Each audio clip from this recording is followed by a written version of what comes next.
Mr. Silverman, Yes, that would be me.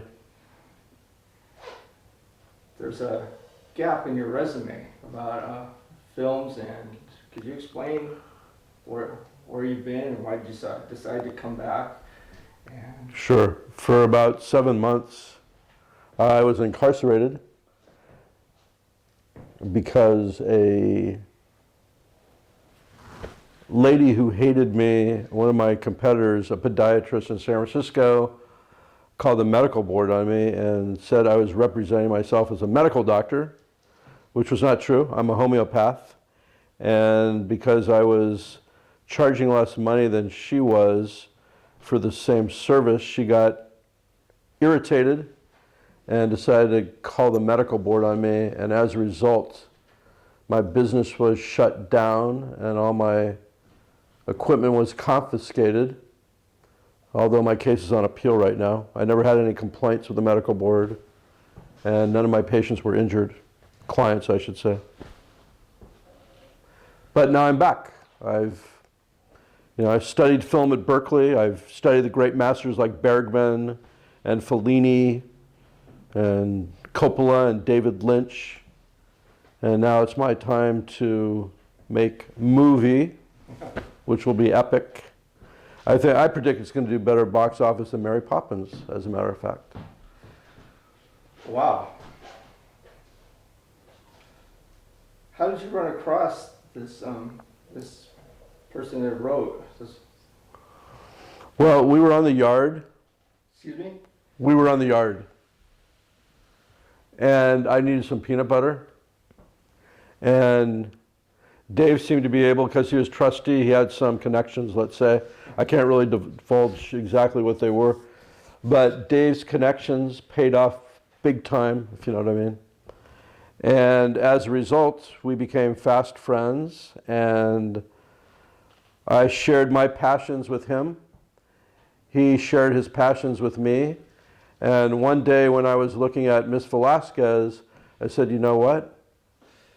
There is beauty here in Elmwood, and when we get out, hopefully we can create a new canvas together. Always, of course, keeping Miss Velasquez in mind, which I do to this day. You mean on a professional level? Oh, of course. Oh, okay. Yes. Otherwise, she'll roll me up and send me back if I suggested anything that was not appropriate behavior. Ah, that's Whatever that means. true.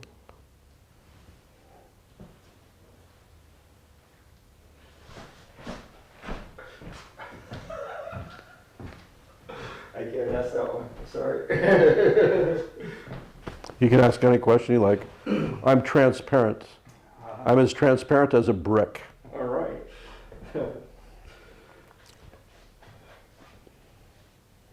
When you and Mr. Bear started talking about the movie, I thought that you were working on each other projects, and then why did this one all of a sudden get pushed to the forefront? I mean, because the other two were pretty intense. I mean, this must be quite special. Well, frankly,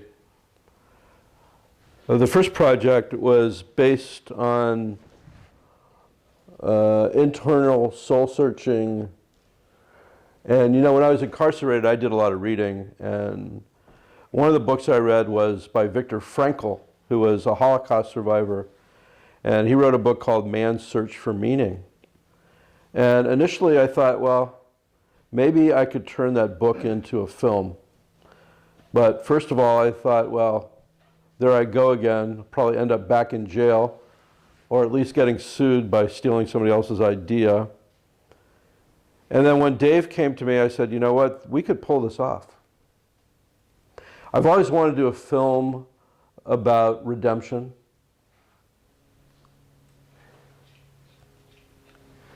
I always wanted to do a film about change, how men and animals interact.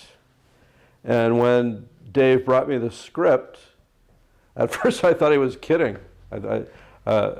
Why would you want, I didn't really understand the Flo character, to be honest. I didn't understand how Frankie and Francois and Flo and Bessie all sort of regenerated themes that were initially evident in Who's Afraid of Virginia Woolf. So I got on the phone with Mike Nichols and we talked, and he said, you know what, Cary? You're onto something, buddy. And actually I got my nerve up and I asked Mike if he would play, was it Bessie? Or was it Flo? I think I asked if he would play Flo, but he was too busy, so.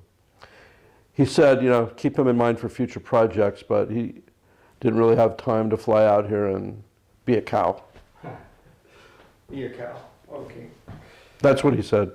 Cary, I don't really have time to fly out there and be a cow. He said it very majestically like that. So this is animal husbandry to the nth degree? Yeah, it's almost to the infinity. Because it's hard to discern where the animal and the human separate, or where the human and the animal integrate. Procreate? There's no procreation that's on screen. That could be in the back of the characters' minds. But Dave and I tried to make it very clear that there's nothing sexual between the animals and the humans. And if there was, it's simply in the mind of the viewer. See, that's where the whole voyeuristic experience becomes evident in the filmmaking experience. Because here we are filming something, and there's the audience watching it. And whatever images come up for them, based on their background, experience, past, that's their own unique experience. Everybody could see the same film. Everybody could see you, Dave, milking Flo, or, you know, corn husking Bessie, but everybody takes their own unique experience away from that. So a feel-good movie? In many ways, a feel-good movie, but again, it can be about, you know, change, taking somebody's initial relationship to a very mundane act, like milking a cow, and that sort of becoming a bigger theme. It becomes something about rebirth, or losing their core beliefs? they might be losing their core beliefs, or they may be gaining a new set of beliefs. It's cyclical, it's global. It's not just about one man's experience. It's about the world's experience and how we can put our hands on something simple, a simple solution per se. But don't forget, this is also Shakespearean on many levels. I mean, when Frankie and Francois are engaged in a physical battle, it's sort of the id and the ego trying to beat the hell out of each other, for lack of a better expression. And I'm not going to tell you how it ends, because that's part of the mystery. I don't want to give away everything. But like Dave, I'm very upset with Frankie right now. So you don't only see it with your eyes, you feel the movie as it. It's visceral. Yeah. We were thinking about allowing the audience to be sprayed with lactose. No. But Dave said no. No, that's. Yeah, I had this one, look, I had this one vision, and maybe it was a little bit silly, of actually making the seat smell like fresh milk. Or manure. Or manure. Yeah, I thought the fresh milk was more positive. Perhaps But sawdust on the floor. a little bit of sawdust on the floor. Unfortunately, the Cinemark wouldn't go for it, and that's our main distributor right now. So they said there would be too much labor, and it could be dangerous. People could slip on the milk and hurt their knees on the sawdust. So Okay. We decided not to do that. Right now, that could change. Things change, right? Yes. Things Yes. change. So do you have any comments? I've asked you questions. I mean, is there anything you'd like to say about the movie that I haven't hit? What points I haven't hit? Well, I've worked with many people in my career. I've worked with Francis Coppola, John Voight, Matt Damon, Robin Williams, Danny DeVito, to name a few. I'm going to tell you, this assemblage of raw talent and the score is beyond anything I could have ever imagined or ever felt or saw before, working with some of the great filmmakers of our time. So the way that this whole thing came off, I mean, I'm blown away. So it was an accident. It was a good accident. A good accident. It's a beautiful accident. It's movie is what it is. Horrifyingly beautiful. Horrifying. It's scary because it's so real. And when I first saw the trailer, which Dave has not seen, I'm going to admit, I got into a fetal position for a couple days, and I couldn't get out of it. And now I'm kind of addicted to milk products.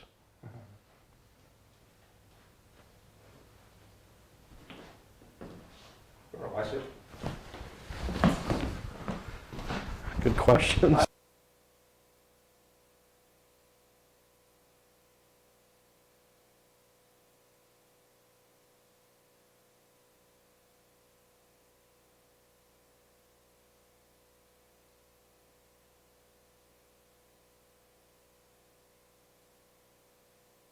Oh, I need my shades.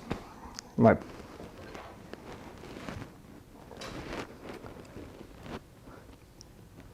I've always loved movies.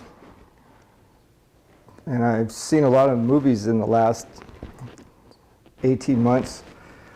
And what I've noticed on the newer ones, there's movies about robots, they're about zombies, they're about aliens, they're about this, they're about... But there's no human contact. No, not human human interaction. It's, someone's friends with a robot, someone's friends with an alien, someone's this, someone's that. My ideal movie would have just everything blank and just the people, so you could watch the people interact, because we've lost our humanities. And that's why on this movie I put so little into the special effects or the scenery, because I wanted people to focus on the interaction between the players, not the, wow, look at that. It's like, I just recently saw some movie that was taking a Pelham 1, 2, 3, and it wasn't as good a movie as the old one. It had a lot of special effects and a lot of booms, bangs, and crashes, but as far as the movie, it can't compare with the old one. And so, like I said, my ideal movie would have just everything blank and to be so good in content that you wouldn't notice there was no scenery.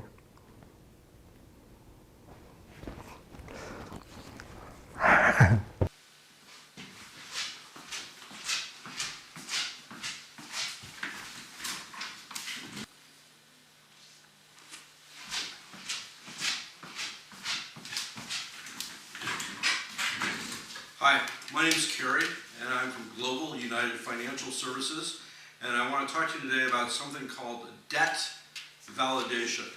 This is not bankruptcy, this is not debt consolidation, and this is not debt settlement. All of those types of procedures are effective, but they're probably more expensive than debt validation. Now, who authorizes debt validation? The law. Under the Fair Credit Reporting Act, you have the right to dispute debts with collection agencies and even law firms that are attempting to collect debts. Now, there are specific timelines that you must adhere to. After a collection agency contacts you, they must give you a letter within 5 days indicating that you have the right to validate the debt. After that period, you have 30 days from the time you get that letter to ask. And using a very specific type of letter, you need to ask for that creditor or collection agent to validate the debt. If they can't, then legally that item cannot, if the creditor cannot validate your debt, they must remove it from your credit report, which means your FICO score will improve. Now, what kind of debt can you work with? Unsecured debt. What's the difference between an unsecured debt and secured debt? If you go purchase an automobile at a car dealer and you don't pay for the car, they can take that collateral back. So your debt is secured with that car. Well, same thing with a house. Now, we can deal with any unsecured debt, credit card bills, medical bills, sometimes personal loans. The minimum that we're going to work with is $10,000. So if you don't have at least $10,000 in unsecured debt, it's not worth hiring Global Financial United Services to validate your debt. If you have more questions about how all this works, please call us at 424-249-0059. Again, 424-249-0059. Now, the company that you're going to be working with has an A rating with the Better Business Bureau, and we guarantee results. If you don't get good results, you get your money back. So, you have little risk. Avoid debt negotiation, debt consolidation, bankruptcy. Talk to somebody at Global United Financial.